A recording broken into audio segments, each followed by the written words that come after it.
MRUL 30ต่อกันกับ MRUL 31น้องแฮปปี้ชื่อแฮปปี้อายุ20 ปีมาจากสัญญบุรีปัจจุบันกำลังศึกษาอยู่วิทยาลัยสุพรรณวงศ์ปีที่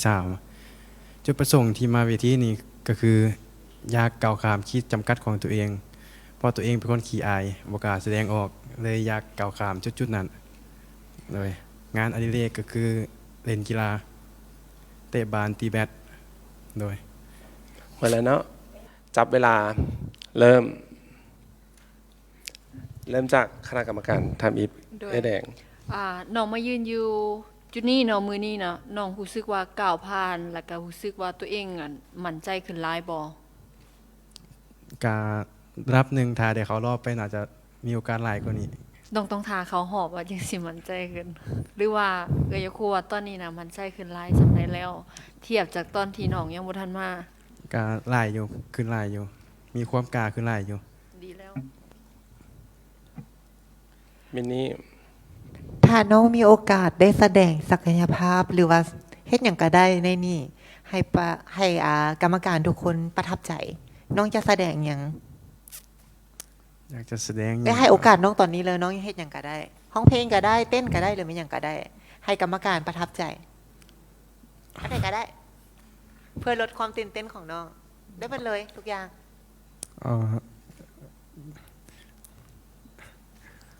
น้องตื่นเต้นเดินแบบบ่ได้คือกันได้เดินแบบก็ได้เดินแบบหรือห้องเพลงก็ได้แล้วไม่ยังได้หมดเลยเดินแบบเดินแบบโอเคเอาเลยเริ่มเลยยังเหลือเวลาอีก45วินาทีเนาะมา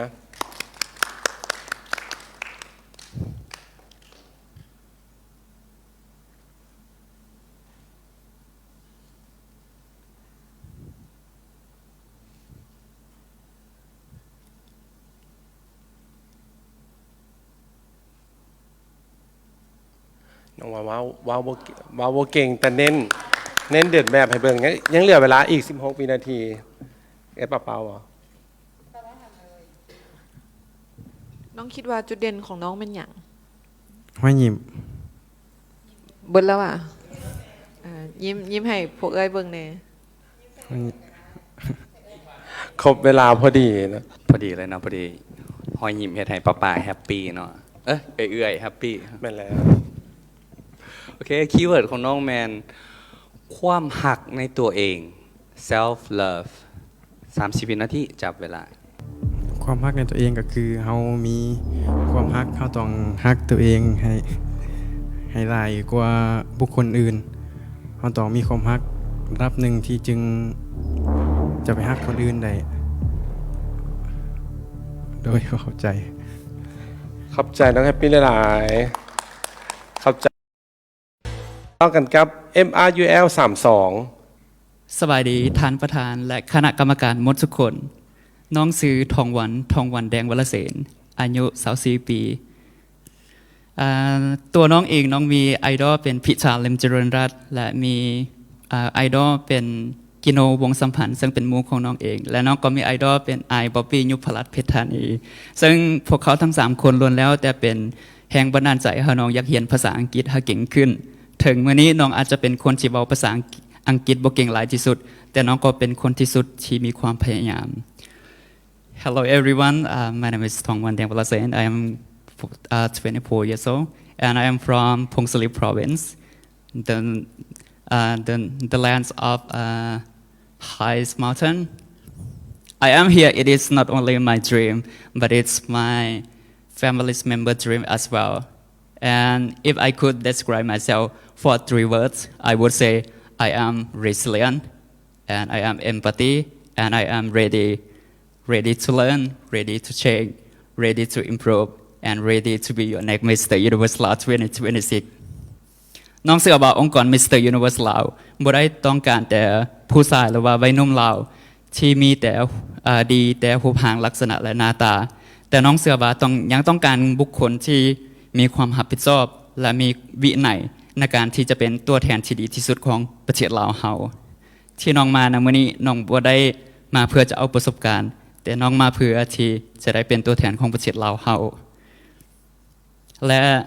สิ่งที่น้องภาคภูมิใจ ในตัวเองหลายที่สุดก็คือการที่น้องได้ช่วยเหลือหรือว่ายื่นมือช่วยวัยหนุ่มเหล่าคนหนึ่งที่เรากำลังเผชิญกับปัญหาสุขภาพจิตก็คือเราได้เป็นโรคซึมเศร้าซึ่งตอนนั้นเราคิดอยากฆ่าต่อนะโอเคแล้วน้องได้เป็นคนหนึ่งที่ได้ยื่นมืออบกอดให้คำปรึกษาให้แก่เราและเราก็หายดีขึ้นและเราก็ยังมีความฝันว่าเราอยากเป็นทานหมอที่อยากจะสวยชีวิตให้แก่คนลาวเฮาในอนาคตซึ่งตัวนี้เราได้รับแรงบันดาลใจจากน้องและณปัจจุบันน้องก็ยังได้เป็นอาสาสมัครขององค์การ ADRF ลาวและได้เฮ็ดโครงการหลายๆอย่าง and I work as for journalist for La Youth Radio thank you so much คำถามจากคณะกรรมการ2 นาทีจับเวลาเริ่มให้คิดว่าน่าจะเริ่มจากไอบ๊อบบี้ก่อน ไอดอล Alright, so first of all, very inspirational speech, okay? And if you could tell people and who struggle with learning English, can you share a little bit about your experiences and tell them, how to, succeed in learning English? First of all, I think it would be confident. You could have confidence first, and after that, please do it. If you do it right now, it means you will have a goal, you will have a change, and you will be successful. Thank you so much. มีคณะกรรมการท่านอื่นบอมีผู้ อยากรู้ว่าถ้าสมมติว่าน้องได้เข้าไปเป็น The Winner Mr. Universe ลาวในความคิดของน้องคิดว่าการที่ได้เป็น The Winner ควรต้องเป็นคนแบบใดน้องคิดว่าสิ่งที่ควรมีหรือว่าควรเป็นอันดับต้นๆก็คือความรับผิดชอบบ่แม่นว่าเข้ามาเล่นลิ้นเขาต้องมีวินัยและเขาต้องมีความรับผิดชอบบ่ว่าองค์กรจะเฮ็ดหยังเขาต้องได้ปฏิบัติตามองค์กรเพราะว่าเขาจะเอาตัวเองเป็นจุดกลางของจักรวาลบ่ได้เพราะว่าโลกบ่ได้หมุนอ้อมตัวเขาคนเดียวฉะนั้นเขาต้องเป็นคนที่รับรู้แล้วก็รับฟังบ่แม่นว่าเขาจะเฮ็ดตามใจตัวเองฉะนั้นการที่เขาจะเรียนรู้กับคณะกรรมการหรือว่าประธานขององค์กรเขาต้องปฏิบัติตัวให้มันเหมาะสมที่สุดเข้าบ้านตาเหลียวต้องเหลียวตาตามโอเคน้องปอถ้าน้องอยากจะบอกเมสเสจหนึ่งกับผู้กับคนที่กระเจ้ากำลังมีปัญหาเกี่ยวกับ depression เนาะน้องอยากบอกอย่างเพื่อกระเจ้าก้าวข้ามผ่านชีวิตของกระเจ้าไปได้โดยสิ่งที่น้องอยากจะบอกก็คือน้องจะบอกให้กระเจ้าสู้ๆเด้อเพราะว่าน้องฮู้ว่ากระเจ้าสู้ๆอยู่ตลอดอยู่แล้วทุกๆมือสิ่งที่น้องอยากจะบอกให้กระเจ้าฮู้ก็คือให้กระเจ้าฮู้คุณค่าของชีวิตของตนเองเพราะว่าตัวข้าเจ้านะมีหนึ่งเดียวในจักรวาลของพวกเขาถ้าสมเทียบกับเพชรมันจะมีหลายๆบอลหลายๆจุดหลายๆดาวเคราะห์เลยอยู่ในจักรวาลของพวกเขาแต่ว่าตัวของเจ้าหรือว่าตัวของค่อยเองมีแต่หนึ่งเดียวเท่านั้นฉะนั้นสิ่งที่มีหนึ่งเดียวในโลกมีค่ากว่าเสมอเดี๋ยวเราไปลุยกับคีย์เวิร์ดกันต่อเนาะและคีย์เวิร์ดของน้องแม่นการลงทุนกับตัวเอง investing in yourself okay 30 seconds okay จับเวลาก่อนที่น้องจะมาประกวด Mr. Universe ลาวนี่ก็คือน้องได้มีการลงทุนตัวเองหลายๆอย่างบ่ว่าจะเป็นทางด้านทุนฮ้อนหรือว่าทรัพย์สินต่างๆน้องได้เข้ายิมน้องได้เรียนภาษาอังกฤษน้องได้ฝึกเว้าน้องได้พัฒนาตัวเองหลายๆอย่างจากคนที่บ่กล้าเว้าต่อหน้าสื่อมวลชนน้องก็เว้าและจากคนที่บ่กล้าเข้ายิมน้องก็ได้เข้ายิมแบบนี้เสียนะโดยแล้วน้องก็พัฒนาตัวเองหลายๆอย่างซึ่งน้องคิดว่าสิ่งที่น้องลงทุนนี่มันบ่ยอมเสียเปล่าอย่างแน่นอนขอบใจขอบใจสำหรับ MRUL 32 MRUL 33สมัยเลอสบายดีน้องเองมีชื่อว่าจักรพงศวรรค์มณีวันอายุ28ปีมาจากแขวงพงศาลีปัจจุบันประกอบอาชีพธุรกิจส่วนตัวและเป็นพ่อค้าออนไลน์จักรเองเคยเป็นเด็กพิเศษในห้องเรียนมาก่อนแต่สิ่งนั้นมันบ่สามารถจำกัดความฝันและพลังในตัวจักรได้เพราะจักรเป็นคนที่เชื่อในเรื่องของความพยายามดังนั้นจักรเลยต้องได้ใช้ความพยายามหลายกว่าคนอื่นเพื่อผลักดันและก้าวข้ามผ่านมันมาได้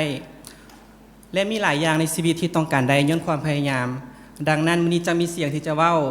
จักรอยากจะบอกทุกคนว่าอยู่บนโลกเฮาใบนี้บ่มีหยังที่เป็นไปบ่ได้ถ้าเฮาพยายามหลายพอขอขอบใจน้องมีเวลา2 นาทีเริ่มมีคณะกรรมการกิซันโดยจากปีกายในไอก็ เป็นกรรมการเจ้ามาแม่นบ่ บ่ฮักกันมาปีนี้ปีแรกเลย หากนมาเป็นปีแรกว่า โดย มีความเตรียมพร้อมอย่างแน่ที่จะมาในปีนี้แล้วก็วางตำแหน่งอย่างที่สุด แน่นอนว่าน้องเป็นคนที่เกี่ยมพร้อมก็คือ แต่ก่อนน้องเป็นคนที่ตัวน้อยหลาย ก่อนที่น้องจะมาประกวดแม่นน้องน้ำหนัก52กิโลซึ่งน้องก็พัฒนาตัวเองพยายามกินอาหารทุกๆมื้อแล้วก็พยายามออกกำลังกายทั้งที่ตัวเองปกติกินข้าวได้2คาบเพราะว่าเฮ็ดเวียกหลายเฮ็ดเวียกหนักแต่ว่าก็หันมาดูแลสุขภาพตัวเองกินข้าว3คาบแล้วก็ออกกำลังกายในทุกๆมื้อจนมื้อนี้สามารถเพิ่มน้ำหนักได้60กิโลแน่นอนอยู่แล้วว่าน้องมาวิธีนี้มันก็มีความหวังเนาะเพราะว่ามีหลายๆคนที่ว่ามาประกวดแต่น้องอยากเป็นหนึ่งในนั้นที่ว่าอยากเป็นคนที่ตัวน้อยนะเฮาเป็นคนตัวน้อยแต่เฮาก็มีพลังที่ยิ่งใหญ่น้องเชื่อเสมอว่าวิธีนี้จะให้โอกาสน้องโอเคไอจิเลิฟยู น้องมาจากผงซาลีแมนบอ โดยสบายดี แนะนำเหมือนแหล่งท่องเที่ยวผงซาลีให้ไอ้แหน่บางที่ไอ้อยากไป น้องขอแนะนำเป็นสวนซา450 ปีเพราะว่าตัวนี้มันเป็นมรดกเลยเกี่ยวกับของพงศรีวัฒนธรรมเพราะว่า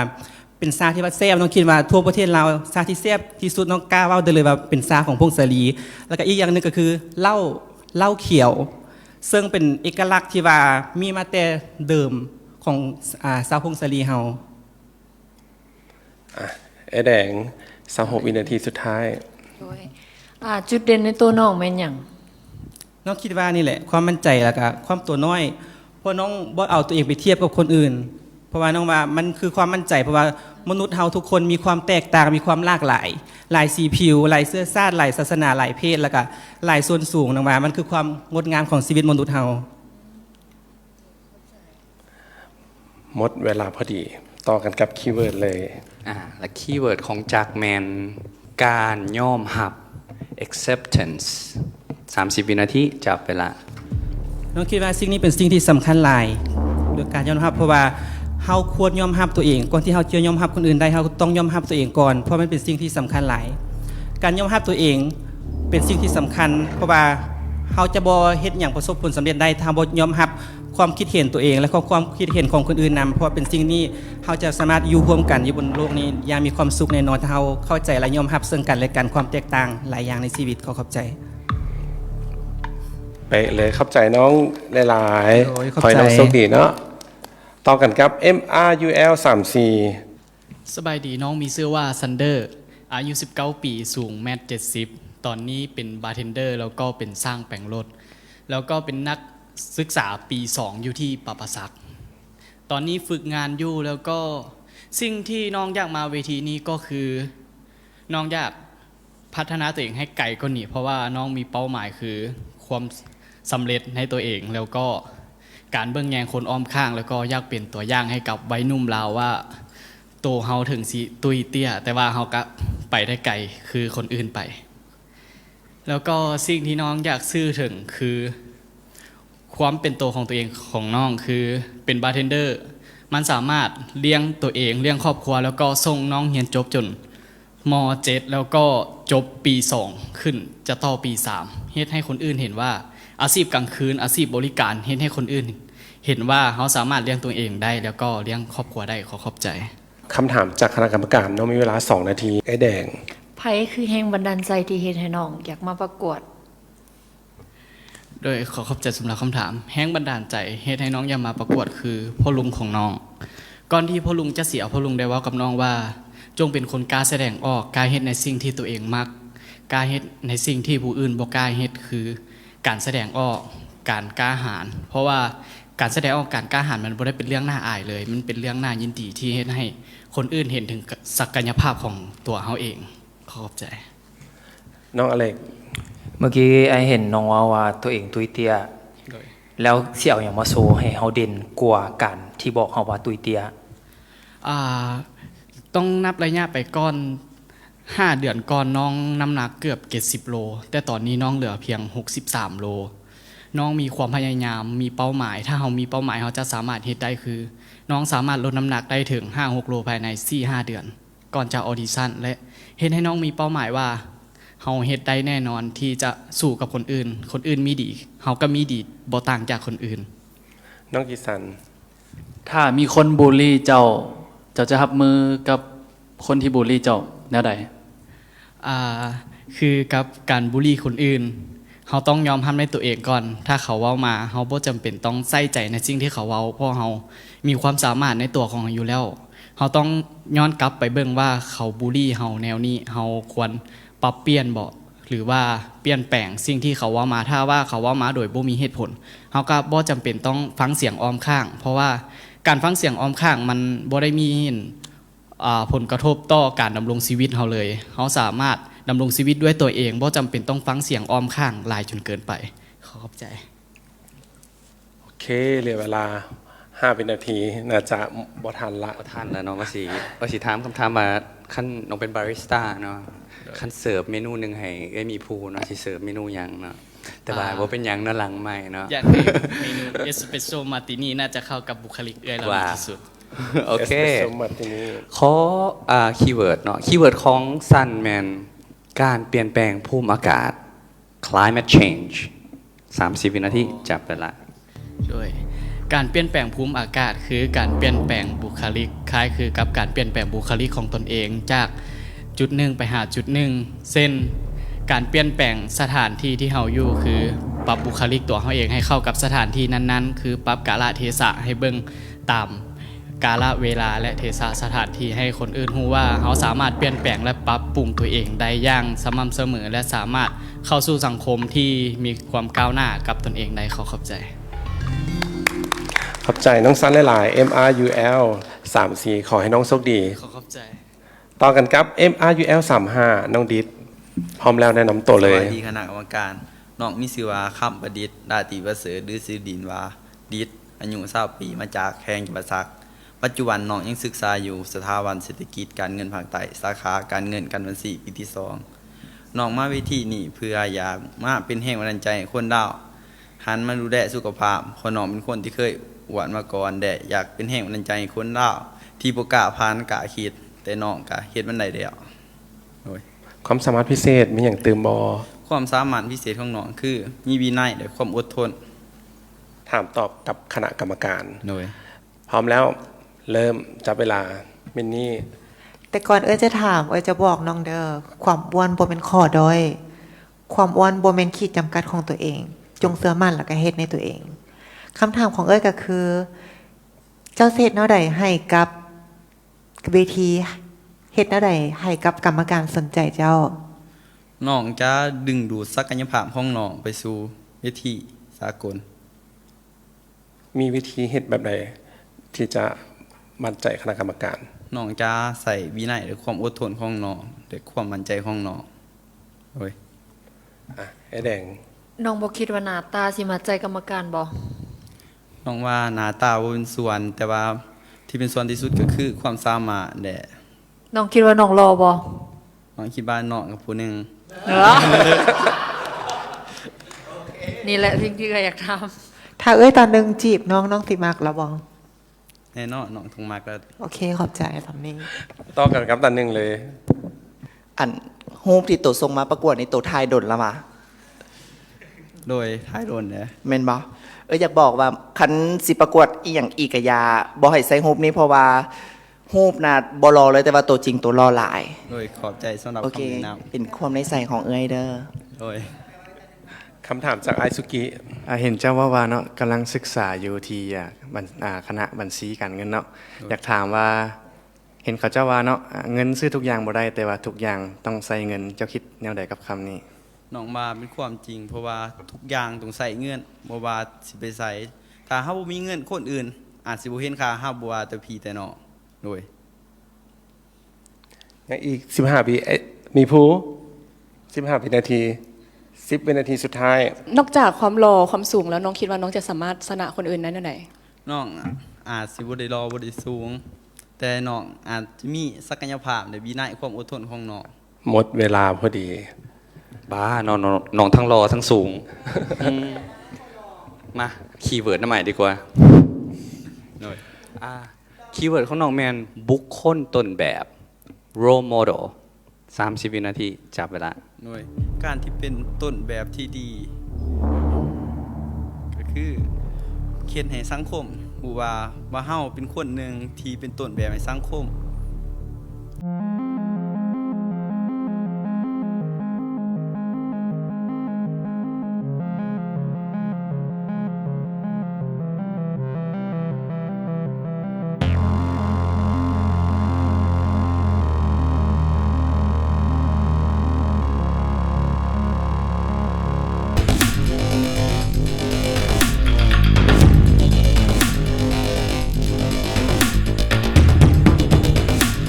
คุณสิริจันโท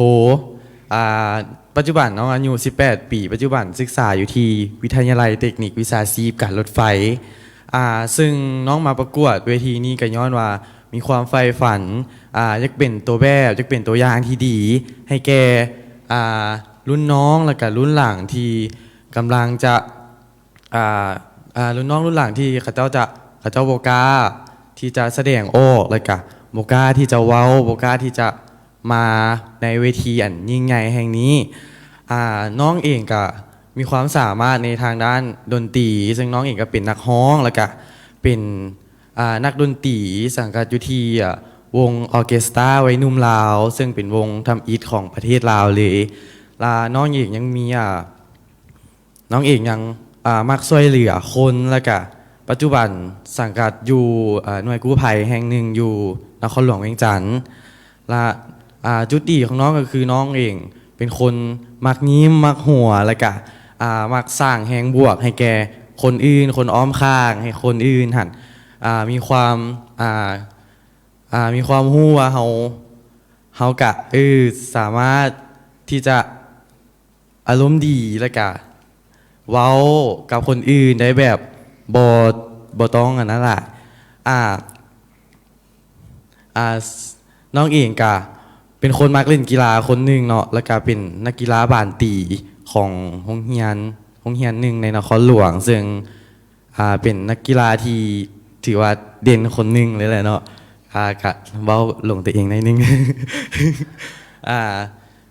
น้องเองก็มีความตั้งใจความกล้าที่จะมาเวทีนี้ก็ย้อนว่าเห็นไอ้ที่เคยมาเวทีนี้เขาเจ้ากล้าแสดงออกเลยน้องก็เลยอยากมาแสดงออกในศักยภาพของน้องที่มีแล้วก็อยากให้ทางกรรมการทุกๆคนได้รู้ว่าน้องเองก็เก่งแล้วก็มีความสามารถระดับหนึ่งเลยพร้อมแล้วเนาะเลยจากปะเป้าเลยได้ยินน้องว่ามีการสร้างพลังบวกให้คนอ้อมข้างเนาะน้องใช้วิธีใดในการสร้างพลังบวกให้กับข้าเจ้าการสร้างพลังบวกกับข้าเจ้าก็คือน้องเองเป็นคนมักลมมักเว้ามักหัวเนาะน้องก็จะมักยอดมุกไปหน่อยนึงให้กับเจ้าหัวให้กับเจ้าอารมณ์ดีในเวลาที่กับเจ้าอารมณ์ร้ายหรือว่าเครียดในเรื่องต่างๆมาต่อกันกับไอ้ยมเลยถ้าว่ากรรมการจะเลือกเอาเพียงหนึ่งคนระหว่างดิโดกับดิดี้น้องเสียไผ่เขาหอบย้อนอย่างก็ต้องเป็นน้องเลยนะน้องเก่งก่อน ทางไอ้น้องกับเก่งแต่ว่าไอ้น้องกับมีความเก่งระดับหนึ่งแต่ว่าบ่เก่งเท่าน้องดอกเด้อซอยน้องไปแล้วเขามีมิสเตอร์ยูนิเวอร์สที่เป็นนักดนตรีออร์เคสตราหรอวะยังอันอยากถามน้องว่าน้องอยากเป็นมิสเตอร์ยูนิเวอร์สแบบใดเนาะเพราะว่าน้องเฮ็ดมาหลายอย่างนะคือในมุมมองของน้องมิสเตอร์ยูนิเวอร์สควรเป็นแบบใดมิสเตอร์ยูนิเวอร์สในแบบของน้องก็คือการที่น้องเองเป็นแบบอย่างที่ดีให้แก่คนรุ่นที่กำลังจะขึ้นมาใหม่แล้วก็เป็นตัวอย่างที่ดีแบบให้ทุกคนกล้าแสดงออกกล้าเว้าแล้วก็กล้าที่จะเฮ็ดในสิ่งที่ตัวเองบ่กล้าเฮ็ดจากมินนี่ต่อเลยคณะกรรมการมิสเตอร์ยูนิเวิร์สในอุดมคติของน้องเป็นแบบใดมิสเตอร์ยูนิเวอร์สในอุดมคติของน้องก็คือเป็นรายการหนึ่งที่ใหญ่แล้วก็ระดับประเทศเลยซึ่งน้องเองก็มีความใฝ่ฝันที่จะมาโดนแล้วแต่ว่าตอนนั้นอายุยังพันฮอดแต่พออายุฮอดแล้วน้องก็อยากมาเพื่อคอยคว้าแล้วก็หมดเวลาพอดี เข้าใจโดยคีย์เวิร์ดของน้องแมนว้าวเหมาะกับน้องเลยศิลปะและแฟชั่น art and fashion 30 วินาทีจับเวลาศิลปะและแฟชั่นในตัวน้องก็คือน้องเป็นคนมักเล่นดนตรีอยู่แล้วแล้วก็เป็นคนมักร้องเพลงแล้วก็มักขึ้นเวทีเป็นแบบหลักๆอยู่แล้วน้องก็มักร้องเพลงอยู่นำโรงเรียนแล้วก็หับจ้างร้องเพลงนำแล้วน้องก็แฟชั่นของน้องก็มักแต่งกายแบบ สบายแต่สุภาพเรียบร้อย ซึ่งการที่เฮาแต่งตัวมันก็บ่งบอกถึงตัวเฮานำว่าเฮาเองก็มีความสุภาพมีความสุขุมและก็มีความเป็นผู้ใหญ่ในระดับหนึ่งเด้อ หมดเวลาเนาะ ใช่ ขอบใจน้องดิโด MRUL 36ขอให้น้องโชคดีต่อกันกับ MRUL 37พร้อมแล้วแนะนํตัวเองเลย สวัสดีคณะกรรมการทุกคนและก็น้องทุกคนเนาะท้องชื่อท้าวนสิทธิ์สัญญพรชื่อเล่นชื่อสิทธิ์มาจากแขวงสัญญบุรีซึ่งปัจจุบันน้องเป็นมือกองมืออาชีพและผู้ประกอบการเป็นผู้จัดการที่โรงแรมขอบใจและในนั้นเองก็เป็นนักเขียนซึ่งแรงบันดาลใจให้น้องมามื้อนี้ซึ่งหลักๆแม่นมาจากหมู่ผู้หนึงที่เราเป็นหมู่สนิทคือเฒ่าเยลี่เชื่อว่างชื่อของเราหั่นที่เราว่าเอ้ยเป็นหยังบ่มาแสดงความสามารถของตัวเองแล้วน้องก็ยึดถือกับตัวเองว่าเฮาจะบ่ปฏิเสธทุกโอกาสที่คนมอบให้แต่น้องอยากมาเวทีนี้ก็เพื่อว่าทุกการเดินทางที่น้องได้มาจากการเดินทางทั่วแต่ละประเทศและจากทั่วลาวนี่เพื่อจะใช้โอกาสนี้เพื่อขอบใจบุญทุกคนในการเบิ่งแยงและก็อุ้มสู่คนผู้นี้และกิจกรรมที่และความสามารถของน้องก็คือมักในการท่องเที่ยวมักในการเล่นกีฬาการขี่รถถีบการขี่รถจักรการถ่ายภาพและหลักๆแม่นเป็นคนที่มักในการรับฟังเรื่องราวของผู้อื่นเพื่อไปแบ่งปันสิ่งดีๆต่างๆนี้ให้เพราะว่าน้องเชื่ออย่างนึงว่าทุกอย่างที่เฮาได้รับมาบ่แม่นเพื่อตัวเฮาแต่แม่นเพื่อเขาเจ้าให้เฮามาเพื่อส่งต่อสิ่งดีๆนั้นขอบใจน้องมีเวลา2นาทีกับคณะกรรมการเห็นแบ็คกราวด์ของน้องบอกว่าจบมาแต่ออสเตรเลียนำเนาะ and can you tell us a little bit about why did you choose to come back to Laos why I choose this stage and this opportunity because why did you choose to come back to Laos instead of living in Australia okay got it after I finished graduation from Australia the last years because I found something in Australia because in Australia it's sound like others homes but out homeland why don't we develop and help our people to hire and help them to get more opportunity what we can do what we can teach them yeah same คณะกรรมการจาก nominee What make you think Laos better than Australia I think every country is a nice place depends on what your perspective for my mind Australia is a beautiful country developing country developed country Laos is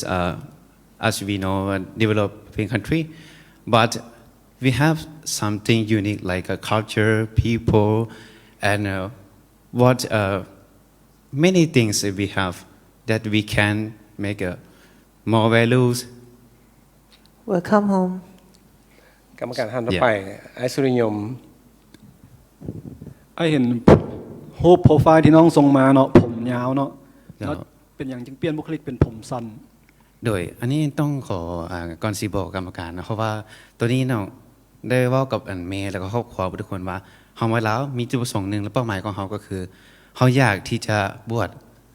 และในนั้นเฮาได้รันสัจจะและวาจาไปแล้วเฮาก็ต้องเฮ็ดและนี่คือกันเพราะว่าน้องได้รันสัจจะและวาจากับหมู่และเซลล์และคนที่เขาเจ้าซัพพอร์ตและจากการเดินทางนั้นเพื่อเฮาใช้โอกาสนี้ให้ดีที่สุดเพื่อมาขอบใจทุกคนที่เขาเจ้าสนับสนุนเขาทุกเม็ดน้ำทุกบอนน้ำทุกจอกบนนอนทุกบอนที่น้องได้รับมาโอเคหมดเวลาพอดีบอกว่าลุกได้กระเทเนาะรอโอเคมาต่อที่คีย์เวิร์ดเนาะคีย์เวิร์ดของน้องแมนคุณค่าของเวลา the value of time 30 วินาทีนะขอบใจเวลาสำหรับคำถามนี้คุณค่าของเวลาอย่างที่น้องฮู้เนาะเพราะว่าน้องที่ได้เรียนรู้มาจากครูบาอาจารย์หรือว่าคนที่เขาเจ้าสร้างสอนทุกอย่างว่าเวลาเขานี่เขามีจำกัดและเขาบ่ฮู้ว่ามื้อใดเป็นมื้อสุดท้ายของเขาแต่ ทุกเวลาที่เขามีนี่เป็นอย่างเขาบ่ใช้ให้มันเต็มที่และสร้างให้มันเกิดประโยชน์ที่สุดเพราะว่าคุณค่าของคนเขามันบ่แม่นมาจากการครับ แต่มันเกิดจากการให้และการสร้าง และเอาเวลาที่เขามีนั้นจำกัดนั้นไปเฮ็ดให้มันเกิดประโยชน์สูงที่สุดและการมามื้อนี้น้องคิดว่าเข้าใจ โอเค ขอบใจหลายๆ MRUL 37 MRUL 38 สบายดีคณะกรรมการทุกท่านโดยน้องเองมีชื่อว่าเท่าพิศนาอรดมปัจจุบันน้องศึกษาที่สถาบันศึกษาปีที่1ความสามารถพิเศษน้องคือเป็นแบบบาริสต้าโดยจุดเด่นน้องจะเป็นแบบลิ่นกีฬาแล้วก็แบบเป็นเวทเทรนนิ่งโดยเป้าหมายน้องก็คือการเอาชนะตัวเองแบบเอาชนะความย่านเพื่อพิสูจน์เข้าสู่สิ่งใหญ่ๆได้โดยนอกจากนั้นมีอย่างอีกตื่มบ่ความสามารถพิเศษต่างที่จริงก็มีแต่หน่อยเดียวโดยโอเคเอามาต่อกันกับ2นาทีกับคณะกรรมการจับเวลาเริ่มไอชื่อน้องได้น้องมาเชียร์อ่านบ่มาเฮาถ่ายรูปน้ำกันเนาะตอนไหนประกวดนะบ่คิดว่าน้องสิมาเนาะก็เลยอยากถามว่าบ่คิดว่าสิมาปีนี้เลยเนาะเป็นหยังน้องจึงอยากมาประกวด Mr. Universe Laos น้องมีอายเป็นไอดอลแล้วก็น้องแบบรู้สึกว่าตัวเองมีจุดอ่อนแล้วอยากพัฒนาตัวเองแล้วก็มีความยากหลายคือที่ทุกคนเคยเห็นแล้วก็มาก่อนแล้วก็น้องอยากจะแบบพัฒนาตัวเองเพื่อพิสูจน์ทุกอย่างโดยมีผู้เคยเห็นน้องมาเทื่อนึงแล้วเป็นบ่ปีกายหรือปีก่อนโดยปีกายกับปีนี้น้องคิดว่าน้องพัฒนาในด้านไหนแน่เพื่อจะให้คณะกรรมการให้น้องได้ผ่านในรอบต่อไปปีกายและปีนี้น้องพัฒนาในด้านเรื่องการที่ตื่นเต้นแล้วก็ตื่นใหม่แล้วก็อยากที่จะรวมกับกรรมการทุกท่านเพื่อที่จะได้รับมือคำถามและสิ่งที่กรรมการถามโดยอาซีเฮอร์น้องมีความฝันสูงสุดแม่นอย่างอยากเฮ็ดอย่างความฝันสูงสุดน้องก็คือการที่จะกล้าแสดงออกแล้วก็เข้าสู่วงการบันเทิงหรือบอกกับห้องเพลงในทุกๆด้านแล้วก็เฮ็ดทุกอย่างเท่าที่ชีเฮ็ดได้โดยมีคณะกรรมการท่านใดถามตื่มน้องเทนเลอร์น้องอยากเฮ็ดอีหยังหรือว่าอยากเป็นอีหยังอยู่ในวงการบันเทิงน้องอยากจะเป็นแบบคล้ายคือแบบเดินแบบบอลแล้วก็แบบเป็นนายแบบในทุกๆด้านโดยอย่างอีก10 วินาที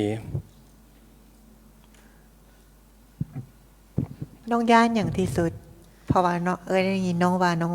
ย่านอย่างสิ่งที่น้องย่านก็คือ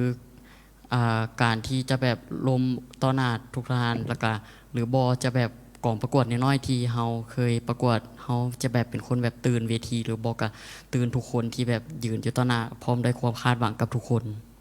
หมดเวลาพอดีคีย์เวิร์ดของน้องแมนค่านิยมสังคม social standards 30 วินาทีจับเวลาโดยค่านิยมของ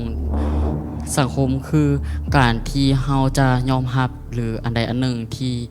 สังคมสามารถยอมรับได้ก็คือการที่เฮาเป็นคนดีหรือว่าเป็นตัวอย่างของสังคมที่จะเฮ็ดให้ทุกคนยกย่องและมีสิ่งที่บ่ดีที่สังคมบ่ยกย่องได้โดยขอบใจขอบใจ MRUL 38ต่อกันกับ MRUL 39สบายดีข้าพเจ้าชื่อว่าเท้าหลีซ่งอายุ21 ปีมาจากแขวงเวียงจันทร์ปัจจุบันกำลังศึกษาอยู่ที่มหาวิทยาลัยแห่งชาติคณะอักษรศาสตร์ภาควิชาภาษาอังกฤษปี 2 Well for me I used to join the Mr. Hmong Lao competition but I didn't make it to the top So today I'm here is because I want to continue my dream. I want to make my dream comes true. And more than that, is because I want to be the example, the inspiration for those people who don't believe in themselves. I want them to see my face, to look at myself, because I want them to see themselves in me, so they can feel more confident in themselves and they can consider if I can do it they can do it as well yeah thank you ขอขอบใจมีเวลา2 นาทีเริ่มจากไอ้บ๊อบบี้ Yeah I see myself in you Okay คำถามเนาะทำอิดกับ do you think it's important for the Lao contestant to be able to speak English in order to go to the international stage Well, I think of course it's important because in the national stage, of course, I think if you can speak English well, you will have more percent to get to the top. And I think, it's very, very important. And more than that, if we can give the chance to our generation to know English, this is so good because I truly believe that if everyone in our country can speak English well, our country will be able to develop quickly. Yeah. น้องป้อเนาะ If you win the Mr. Universe Lao 2026, what would you say to those people who don't believe in yourself? Well, to be the next Mr. Universe Laos is so honor and responsibility. I think so as Mr. Universe Laos, I think it's not just only the beauty or appearance, but I think it is the responsibility, ability, and passions. So you have to show all the people to see that actions speak louder than words. And more than that, you have to be a person who can overcome many, many fears in your life by yourself and can help all the people to overcome their fears too. I think this is very, very important. And more than that, to believe in yourself, to be confident in yourself, in who you are. That is what Mr. Universe Laos should have. And I think this is exactly who I am. Yeah, หมด thank เวลา you. พอดีเมื่อกี้ไอ้เป้าเพิ่นอยากถามอยู่แต่หมดเวลาก่อนต่อกันกับคีย์เวิร์ด Oh my god เนาะวัยรุ่นลาวสมัยนี้บ่ธรรมดาเนาะ Alright keyword ของน้องแม่นความอ่อนน้อมถ่อมตนหรือว่า humility You have 30 seconds โอเคความอ่อนน้อมถ่อมตนน้องคิดว่าเป็นสิ่งที่สำคัญเลยแหละและน้องคิดว่าถ้าเฮาทุกคนในโลกหรือว่าถ้าเฮาทุกคนมีสิ่งนี้มันจะเฮ็ดให้เฮานั้นอยู่ได้อย่างอยู่ด้วยกันได้อย่างดีนะและน้องคิดว่าถ้าเฮามีความอ่อนน้อมถ่อมตนโลกหรือว่าประเทศของเฮาจะน่าอยู่ขึ้นแน่นอนโดยขอเข้าใจขอบใจครับ MRUL 39ต่อกันครับ MRUL 40สวัสดีคณะกรรมการที่เคารพทุกท่านน้องเองมีชื่อว่าท้าวเกตแก้วแสงสว่างวงศ์ชื่อเล่นชื่อหมูแฮมปัจจุบันอายุ24ปีเป็นมาจากแข่งวิจันทร์ซึ่งปัจจุบันนี้แม่น้องมีอาชีพเป็นพนักงานรัฐกรเนาะซึ่งน้องเองเป็นคนนึงที่มักในการออกกำลังกายและการพัฒนาตัวเองอยู่เรื่อยๆและในปีนี้น้องได้ตัดสินใจก้าวออกจากคอมฟอร์ตโซนของตัวเองก็คือการลงประกวด Mr. Universe Lao 2026ในครั้งนี้ซึ่งเป็นบัตรเก่านึงที่สำคัญในชีวิตของน้องเนาะและน้องอยากแสดงให้ทุกคนรู้ว่าถึงว่าเฮาสิเป็นพนักงานรัฐอยู่ก็ตามบ่จำเป็นจะต้องเฮ็ดเวียกอยู่แต่ในห้องการเท่านั้นถ้าว่าเฮาฮู้แบ่งเวลาหรือว่าจัดสรรเวลาให้เป็นเฮาก็สามารถเฮ็ดสิ่งอื่นได้ตามในสิ่งที่เฮาฮักขอขอบใจพร้อมเนาะโดยเริ่มจากไอ้บ๊อบบี้ก่อนเลยโอ้พนักงานรัฐกรวันนี้เนาะ Bro you look like a model Thank you โอเคอยากถามว่าเอาเวลาใดแบ่งเวลาใดไปยิมเนาะจังได๋หุ่นขนาดนี้นะโดยอันก็คือว่าปัจจุบันนี้เนาะอันการเท่าที่ฮู้เนาะว่าการที่เวียกร้านเฮานี้ก็เฮ็ดเวียกแต่วันจันทร์หาวันศุกร์ 8:00 นเช้าหา 4:00 นแลงซึ่งว่าถามว่าเวลาใดน้องเอาไปยิมก็คือว่าหลังจากที่เลิกการหลังจากที่ 5:00 นเป็นต้นไปเนาะซึ่งว่าน้องใช้เวลาออกกำลังกายหรือว่าอยู่ในยิมเพียงแต่45-50 นาทีต่อมื้อเท่านั้นจะบ่หลายเกินไปเนาะโดยน้องใช้เวลาตัวนั้นที่เข้ายิมโอเคเอาน้องปะเป้าก่อนเมื่อกี้เพิ่นยกมือค้างไว้ละนอกจากการเกี่ยมหุ่นแล้วก็ร่างกายภายนอกแล้วสิ่งใดเนี่ยที่น้องเกี่ยมโตมาเพื่อประกวด Mr. Universe แล้วก็คือว่าปีนี้น้องคิดว่าพร้อมสำหรับปีนี้แล้วก็เลยตัดสินใจมาบ่ว่าจะเป็นหุ่นบ่หรือว่าความพร้อมหรือว่าความรู้ความสามารถอีหยัง ต่างๆ ปัจจัยภายนอกเนาะบ่จะเป็นเรื่องเวียกบ่เรื่องเวลาคิดว่าปีนี้แหละน่าจะเป็นปีที่พร้อมที่สุดของน้องแล้ว ซึ่งว่าเมื่อปีกายหรือว่าปีก่อนในน้องก็เบิ่งหรือว่าก็ได้ติดตามผลงานนำบรรดาไออยู่เนาะแต่ว่าก็คิดว่าสิลงปีกายก็คิดว่าโอ้ตัวเองน่าจะยังบ่ทันพร้อมเทื่อมาปีนี้ว่าพร้อมแล้วแหละปีนี้น่าจะเป็นปีของเฮาละก็เลยลงประกวดในปีนี้เด้อ ต่อกลับไปจีเลย อยากถามว่าน้องเฮ็ดหลัดแล้วน้องเฮ็ดเกี่ยวกับหยังเนาะแล้วก็อยากถามน้องอีกว่าถ้าว่าได้มงมาหรือว่าได้ตำแหน่งใดตำแหน่งหนึ่งแต่น้องจะจัดการแล้วก็บริหารตำแหน่งตัวนั้นแนวใดตัวสำหรับตัวนี้นะน้องคิดว่าในปัจจุบันนี้คนเฮานี่บ่จำเป็นจะต้องแบบมีความสามารถด้านใดด้านหนึ่งโดยเฉพาะเนาะก็เลยว่าปัจจุบันนี้น้องคิดว่าคนเฮายิ่งมีหลายความสามารถเท่าใดยิ่งมีความคิดแตกต่างบ่หรือว่าความคิดนอกกรอบหลายเท่าใดน้องคิดว่าปัจจุบันนี้ก็น่าจะตอบโจทย์สำหรับสังคมในปัจจุบันเนาะเพราะว่าในเมื่อก่อนนี่เฮายึดติดแค่ว่าเป็นพนักงานรัฐจะต้องเฮ็ดเวียกอยู่แต่ห้องการเท่านั้นจะบ่มีสิทธิ์ไปเฮ็ดอันอื่นใดหั่นน่ะตัวนี้ก็เลยน้องอยากแสดงให้ทุกคนได้ฮู้ว่าความหมายก็แบบเปิดโลกให้ทุกคนได้ฮู้เนาะว่าถึงว่าจะเป็นพนักงานรัฐก็แต่ว่าฮู้แบ่งเวลาฮู้จัดสรรเวลานั่นแหละเป็นสิ่งที่สำคัญโดยคีย์เวิร์ดของมูแฮมก็คือจุดเปลี่ยนของชีวิต turning point 30 วินาทีจับเวลาโดยสำหรับจุดเปลี่ยนในชีวิตเนาะน้องเข้าใจว่าอันนี้น้องสิยกตัวอย่างในประสบการณ์ส่วนตัวเลยเนาะก็คือว่าน้องนี่ปัจจุบันนี้แม่นเคยศึกษาอยู่ที่มหาวิทยาลัยแห่งชาติคณะนิติศาสตร์รัฐศาสตร์ซึ่งว่าน้องนี่ก็เป็นคนหนึ่งเนาะที่ได้รับเกียรตินิยมอันดับหนึ่งในสาขากฎหมายธุรกิจเนาะซึ่งว่าใบประกาศเกียรตินิยมนั้นเป็นใบเบิกทางหรือว่าเป็นจุดเปลี่ยนที่สำคัญในชีวิตหนึ่งของน้องเพื่อให้ก้าวไปสู่ต่อไปก็คือว่าการซอกหาเวียกเฮ็ดงานทำที่มั่นคงเนาะก็เลยว่าน้องก็เลยได้ตัดสินใจไปเซ็งเข้าอยู่ที่กระทรวงอุตสาหกรรมและการค้านะจ๊ะหมดเวลาพอดีขอบใจ MRUL 40ต้องกันกับ MRUL 41โดยสบายดีน้องมีชื่อว่าอเล็กอดิศักดิ์แสงสวัสดิ์อาศัยอยู่นครหลวงเวียงจันทร์เมืองไซเศรษฐาน้องเป็น Content Creator และ My goal is I want to inspire everyone to start taking up their new habits. I want to sharing all the techniques and all my routine about sport and exercise. จับเวลาคณะกรรมการท่านทำอิฐน้องว่าน้องเฮ็ดคอนเทนต์น้องเฮ็ดเกี่ยวกับหยัง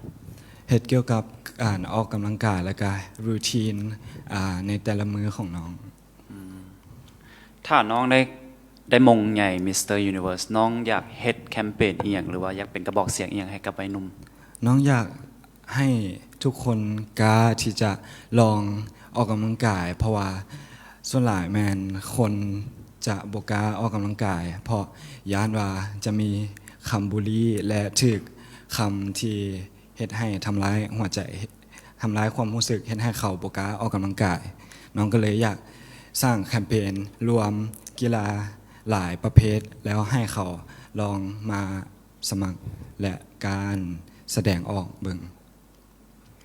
กรรมการท่านต่อไปมีผู้เมื่อกี้น้องว่าน้องจะเฮ็ดแคมเปญตอนนี้เฮ็ดแล้วหรือยังยังเถื่อน้องอยากเฮ็ดแคมเปญแบบใดอยากขอเป็นรูปธรรมประมาณแนวงานมาราธอนบ่หรือว่า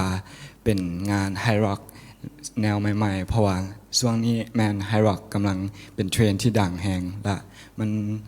อาจจะเฮ็ดให้คนหลายคนเริ่มหันมาออกกำลังกายเห็นให้เขามีอินสไปร์มีไฟในการออกกำลังกายด้วยกรรมการท่านอื่นไอสุริยมน้องคิดว่าจุดเด่นด้านใดของน้องที่จะเฮ็ดให้ตัวเองเข้าไปในท็อปในปีนี้น้องคิดว่าน้องเป็นผู้หนึ่งเองที่บ่ค่อยกล้าเว้าขนาดนั้นและน้องคิดว่าการที่น้องต้องพยายามและลองเชื่อใจตัวเองเท่านึงว่าน้องต้องเฮ็ดได้และการที่น้องได้กล้าเว้าและยืนอยู่บนนี้น้องคิดว่าน้องได้ชนะตัวน้องแล้ว This year we have so many contestants who can like speak English, right? Okay. Keyword ของน้องแม่นปัญหาสังคม social issues 30 วินาทีจับเวลา ปัญหาสังคมเป็นเรื่องที่บ่ได้อยู่ไกลเฮาเพราะว่ามันเป็นปัญหาที่เฮาต้องเจอทุกๆวันและมันเป็นน่าเป็นห่วงเพราะว่าหลายคนให้ความสำคัญมันน้อยและเบิ่งข้ามมันน้องคิดว่าปัญหาสังคมอาจจะเฮ็ดให้การดำรงชีวิตและการเฮ็ดให้ชาวหนุ่มเฮาดำรงชีวิตได้ยากเพราะเรื่องจากการเรียนหมดเวลา หมดเวลาไอ้บ๊อบบี้อยากฮู้ตอนนี้ถามต่อหลังไมค์ขอบใจน้องอะไรกันหลายเลยต่อกันกับ MRUL C2 สบายดีน้องมีชื่อว่าวาเลนไทน์กิงสดาอายุได้21 ปีจุดประสงค์ของน้องที่มาประกวดในมื้อนี้ก็คือน้องเป็นคนที่บ่กล้าเว้าบ่กล้าแสดงออกและน้องมาเฮ็ดในมื้อนี้ก็คือน้องอยากรู้จุดประสงค์ของตัวเองว่าตัวเองกล้าพอส่ำใดแล้วตัวเองเฮ็ดได้ส่ำใดแล้วและจุดที่น้องเฮ็ดนั้นมันดีส่ำใดและอยากให้ครอบครัวได้รู้ว่าน้องเฮ็ดมันดีส่ำนี้แล้วหมดแล้วเนาะโดยน้องมีเวลา2 นาทีกับคณะกรรมการถ้าพร้อมแล้วจับเวลาเริ่มไอ้บ๊อบบี้อันน้องบอกเกี่ยวกับแบ็กกราวด์การศึกษาของน้องให้ฟังหน่อยบอกจบมาแต่สายสาขาอย่างได้น้องเรียนอยู่ลาวท็อปเรียนสาขาไอทีอยู่ปี3ปีสุดท้ายปีนี้ก็เกียมเขียนบทแล้วเลยแล้วถ้าหากสมมุติว่าต้องมาประกวดจังซี่แดมันสิบ่เป็นปัญหาบ่กับการเรียนของน้องถ้าถามว่าเป็นปัญหาบ่ตัวนี้ก็คือเป็นปัญหาเพราะว่าตอนนี้น้องก็เขียนบทแน่มันต่ำกันแน่นะตอนเช้าจึงได้เข้าหอบ่ได้หึ แต่ก็บ่เป็นอย่างเดียวไอจิเลยอยากถามว่าปีนี้น้องมาน่ะน้องอยากมาเอาประสบการณ์บ่หรือว่าอยากมาได้ท็อปหรือว่าอยากได้มาได้มงน้องอยากมาเอาประสบการณ์หลายกว่าเพราะว่าน้องมาเทื่อนี้ก็เทื่อแรกเลยน้องก็อยากลองอย่างสิ่งใหม่ๆที่น้องบ่เคยเฮ็ดมาก่อนก็อยากได้แต่ว่ามาลองเอาประสบการณ์ก่อนตอน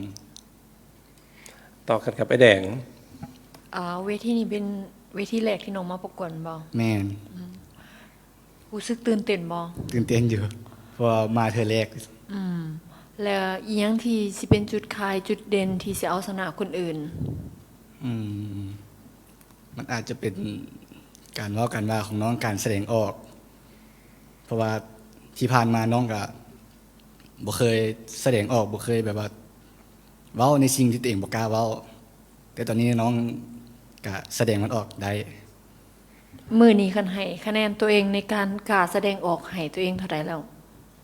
50-50เออ50-50บ่ได้เป็น100เนาะโดยยังอีก50 11 วินาทีไอ้แดงถามต่อเลยตื่นเต้นบ่ตื่นเต้นอยู่หน่อยนึงมื้อนี้ถือว่าดีแล้วที่ได้กล้าเว้ารู้สึกว่าน้องก็ขี้อายเนาะดีใจที่ได้มาในมื้อนี้ขอบใจหมดเวลาพอ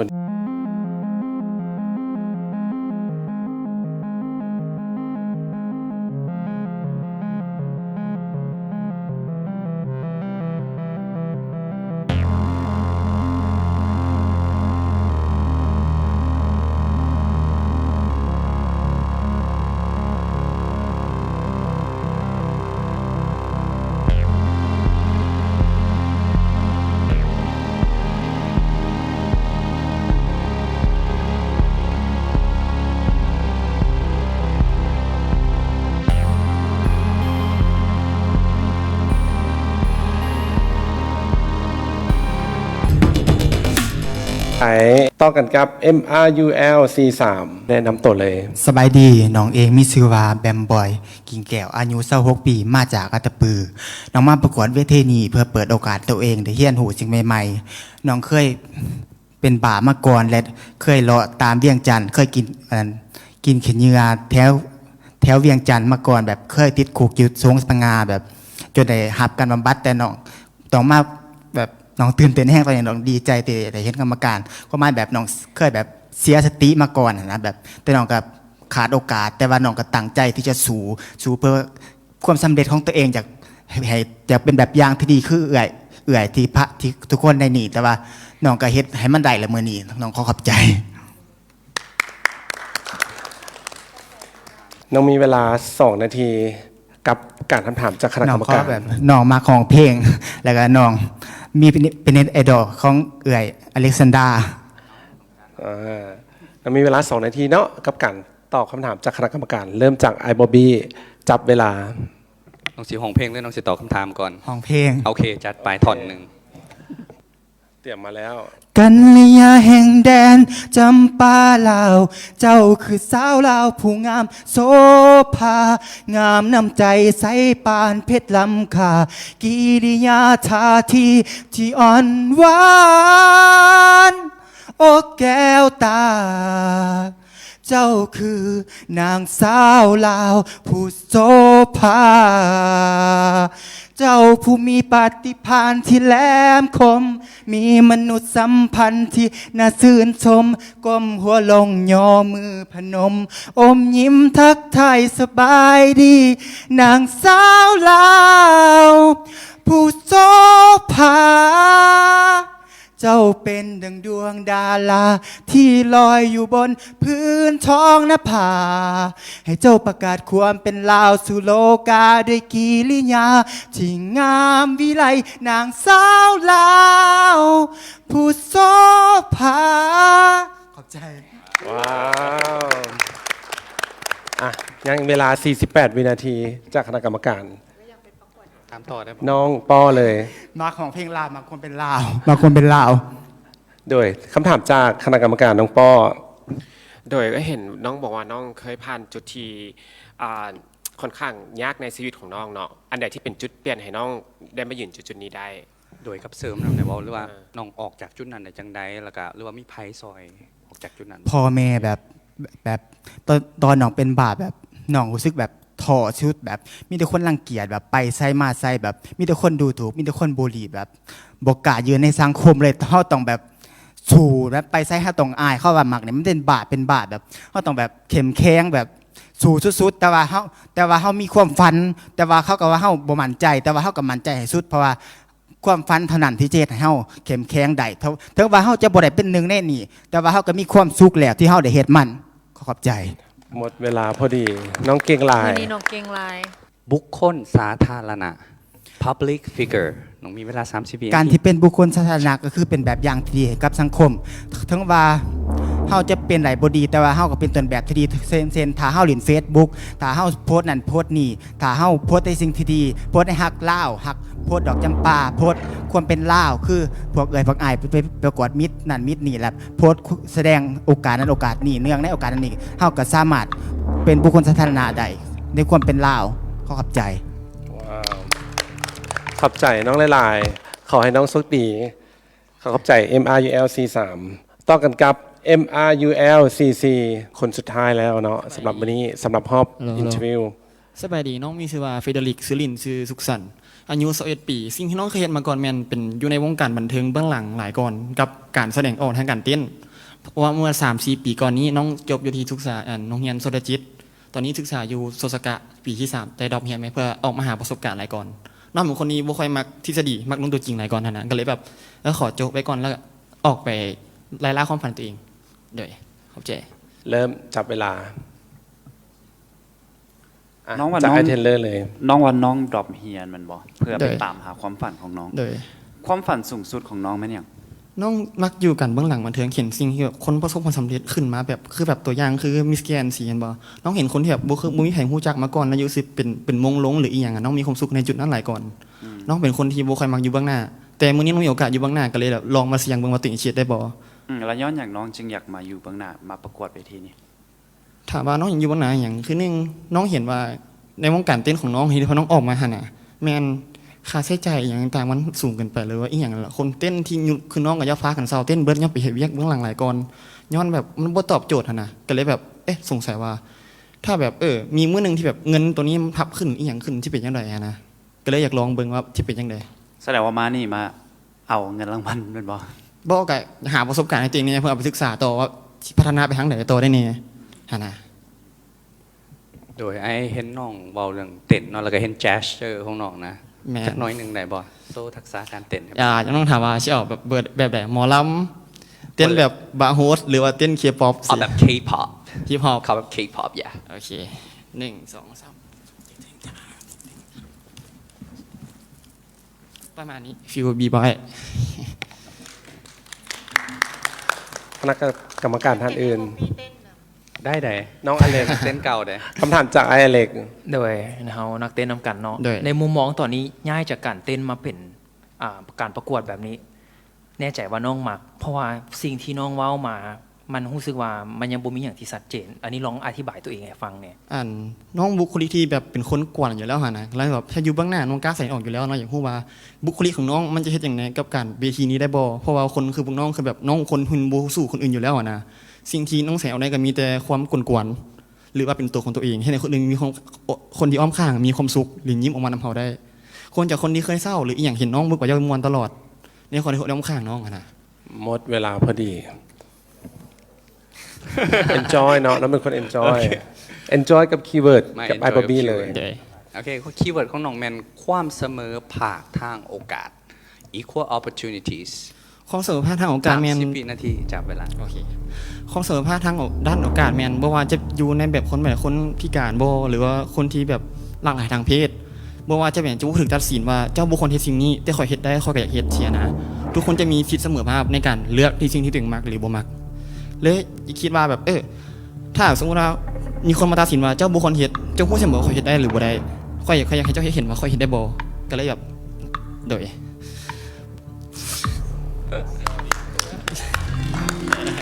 ขอบใจหนุ่ม MRUL CC คนสุดท้ายในรอบสัมภาษณ์ของอินเทอร์วิวมื้อนี้ขอบใจหลายๆนี่คือรอบ Insight Interview ขอบใจคณะกรรมการทุกๆท่านที่เสียสละเวลามาร่วมในรอบนี้และเราจะพักเบรกกันก่อนและจะกลับเข้ามาในรอบที่3ในรอบ Runway Showdown นี่คือ Mr. Universe ลาว2020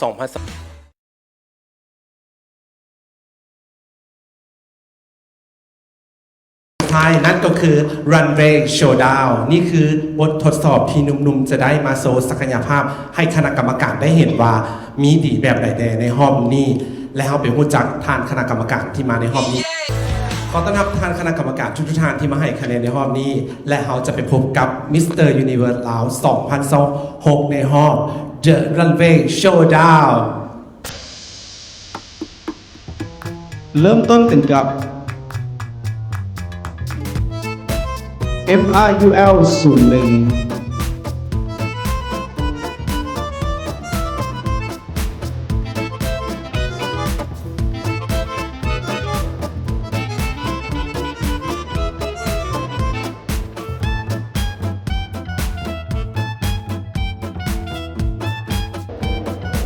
01MRUL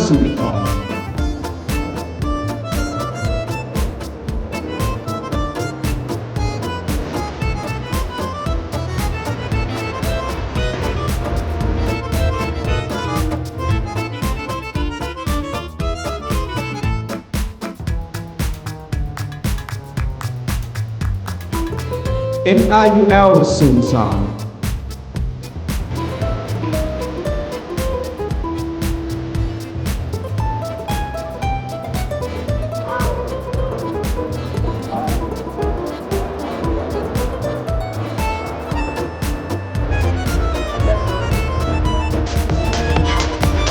03MRUL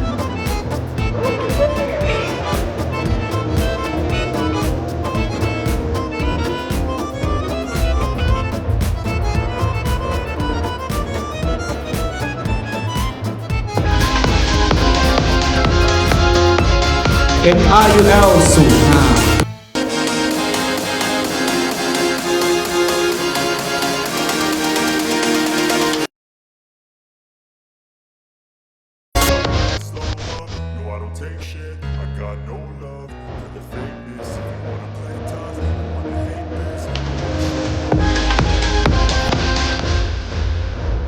05MRUL 05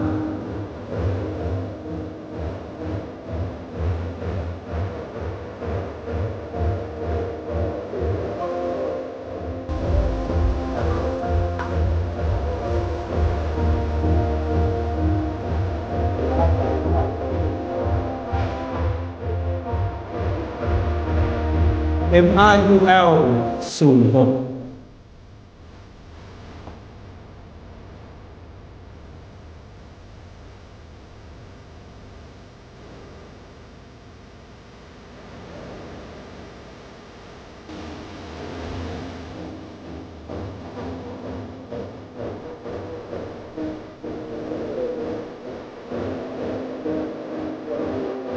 นี่คือกลุ่มที่หนึ่ง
เ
ตอนนี้ผลคะแนนออกมาเป็นทีเรียบร้อยแล้วข้าพเจ้าเนาะขอเรียนเชิญประธานโครงการ Mr. Universe ลาวท่านเทพมหาวิสัยไสธิราชประกาศ18คนอย่างเป็นทางการสบายดีอีกเทื่อนึงเข้าใจทั้งกรรมการทุกๆท่านที่มาร่วมในงานครั้งนี้แล้วก็เป็นกำลังใจให้กับหนุ่มๆพวกเขาคือซอฟต์พาวเวอร์ที่สำคัญเช่นกันของเวทีทรายงามลาวขอเสียงตบมือดังๆกับคณะกรรมการทุกๆท่านข้าพเจ้าในฐานะประธานโครงการมื้อนี้ขอขอบใจกับน้องๆทั้งหมด43คนที่ได้มาร่วมในการเดินทางและหวังว่าจะได้ประสบการณ์ทุกปีที่ผ่านมาพวกเขาได้คัดเอา18คนสุดท้ายแต่ว่าปีนี้พวกเขาอยากลองเพิ่มจำนวนคนขึ้นมาเป็นทั้งหมด26คนสุดท้ายนั่นหมายความว่าปีนี้ถือว่ามีแต่หนุ่มๆที่มีคุณภาพพวกเขานอกจากมีการนำเสนอ18แขวงแล้วยังมีการนำเสนอตัวเมืองที่สำคัญของแต่ละเมืองที่พวกเขาได้นำเสนอเข้ามาหวังว่าจะเป็นที่ทึกใจทุกๆคนตอนนี้ข้าพเจ้าขอต้อนรับทุกท่านเข้าสู่การประกาศผล26คนสุดท้ายและคนทำอิฐที่ได้ผ่านเข้ารอบเป็นการโหวตจากประชาชนและประชาชนเป็นคนเลือกนั่นคือ Golden Key จากผลโหวตคนนั้นได้แก่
ขอเชิญบ๊อบบี้ยุพรัตน์เพชรธานีมอบสายสะพายมิสเตอร์โกลบอลลาวส์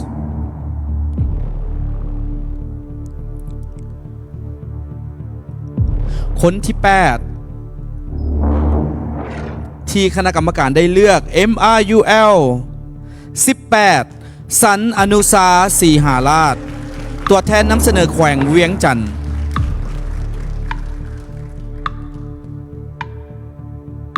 ขอแสดงความดีใจนำลำดับที่ 9 MRUL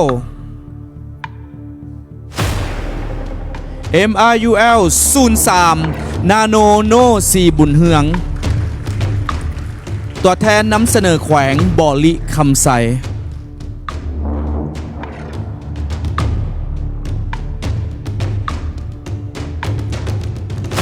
ไปต่อกับคนที่ 10 MRUL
ต่อกันกับคนที่ 19 นี่คือ Lucky Number Mr. MRUL 26ฟุกคำฟุกแก้วมณีวงศ์ตัวแทนนำเสนอสวรรณเขต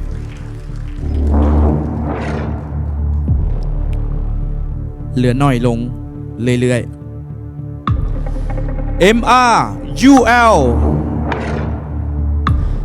16 Lucky ไสยลินคำตัวแทนนำเสนอแขวงหัวพันเหลือ6บอลคนที่21 MRUL 30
กันหมดทุกคน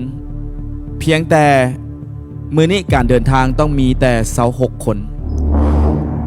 อ้ายขอบใจที่ทุกคนเดินทางมาฮอดมื้อนี้ถือว่าทุกคนออกจากกรอบเดิมๆแล้วก้าวเข้าสู่เส้นทางเดินใหม่คนสุดท้ายที่จะได้ไปต่อและมีโอกาสได้เป็นมิสเตอร์ยูนิเวอร์สลาวคนที่4ได้แก่ MRUL 36ดีดีรัฐพลศิริจันโทเป็นตัวแทนนำเสนอแขวงอุดมไซและขอเสียงตบมือดังๆให้กับหนุ่มๆทางด้านหลังของไอต้าพวกเจ้าเก่งหลายมื้อนี้หวังว่าจะเป็นความทรงจำที่ดีของพวกเจ้าและกลับไปทอดถอนบทเรียนกับตัวเองและมีโอกาสกลับมาใหม่อีกครั้งหนึ่งขอบใจหลายๆขอบใจหลายๆขอเสียงตบมือดังๆอีกเทื่อนึงให้กับหนุ่มๆทั้งหมด26คนที่ผ่านเข้ารอบนี่คือผลจากคณะกรรมการที่ได้คัดเลือกอย่างเข้มข้นตั้งแต่ตอนเช้ามีไผที่บ่พร้อมเดินทางไปกับพวกเขาจนฮอดเดือน8ยกมือไอ้นับถึง5เด้อนี่คือถือว่าเป็นคำปฏิญาณตนว่าจะเฮ็ดหน้าที่อย่างเต็มที่ในปีนี้เพราะพวกเจ้าบ่ได้ถือเพียงแต่หมายเลขแต่พวกเจ้าถือความหวังของแขวงเมือง5 4 3 2 1ถือว่าทุกคนปฏิญาณตนที่จะไปต่อขอเสียงตบมือดังๆกับ26คนสุดท้ายและนี่คือมากผลของพวกเขาในปีนี้และหวังว่าหนุ่มๆเช็ดหน้าที่ของตัวเองได้ดีใน แน่นอนมื้อนี้ก็ต้องขอบใจคณะกรรมการทุกๆท่านที่เสียสละเวลามาร่วมตัดสินและคัดเลือกทาง26หนุ่มในมื้อนี้ขอเสียงตบมือให้กับคณะกรรมการทุกๆท่าน และขอขอบใจกับสถานที่งามๆบอนนี่กับอมรีเวียงจันทร์ที่สำคัญก็ขอขอบใจกับผู้สนับสนุนทุกท่านที่ได้เฮ็ดให้งานครั้งนี้เกิดขึ้น กับการออดิชั่นและหวังว่านุ่มๆจะให้ทุกคนประทับใจเฮาเชื่อว่าบาทก้าวอย่างต่อไปนี้ของพวกเขาเจ้าจะเข้มแข็งและทรงพลังและหนึ่งในนี้จะกลายเป็นมิสเตอร์ยูนิเวอร์สลาวคนที่4มิสเตอร์ Global ลาวและมิสเตอร์ Tourism ลาวแน่นอนมิสเตอร์ยูนิเวอร์สลาว2026 Show own your power stand stronger